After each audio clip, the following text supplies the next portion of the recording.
বিগত সরকারের আমলে নির্বাচন নিয়ে যেমন প্রশ্ন ছিল, তেমনি রাজনৈতিক দলসহ নানা মহলের আলোচনায় ছিল ভোটার তালিকা ইস্যু। এবার নির্বাচন ব্যবস্থাকে প্রশ্নের ঊর্ধ্বে রেখে কাজ করতে চায় নাসির উদ্দিন কমিশন। বৃহস্পতিবার ২০২৪ সালের খসড়া ভোটার তালিকা প্রকাশ করল প্রতিষ্ঠানটি।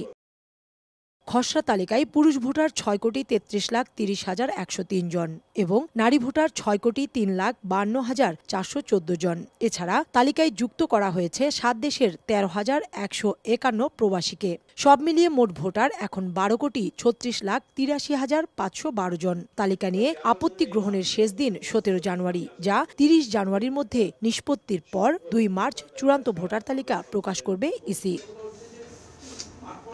আগামী ২০ জানুয়ারি থেকে শুরু হবে বাড়ি বাড়ি গিয়ে ভোটার তালিকা হালনাগাদ, যা শেষ হবে ৩০ জুনের মধ্যে। বাদ পড়ে যাওয়া ভোটারদের তথ্য সংগ্রহের জন্য বাড়ি বাড়ি যাব, সেই কার্যক্রম শুরু হবে আগামী ২০ জানুয়ারি। অতীতের ভোটার তালিকা নিয়ে যে প্রশ্ন তোলা হয়েছে তা কতটুকু নিরসন হয়েছে তা নিয়েও কথা বলেন কমিশনার সানাউল্লাহ। ভোটার তালিকার শুদ্ধতার অভাব বলছি, এটা মূলত ৩টা কারণে হচ্ছে।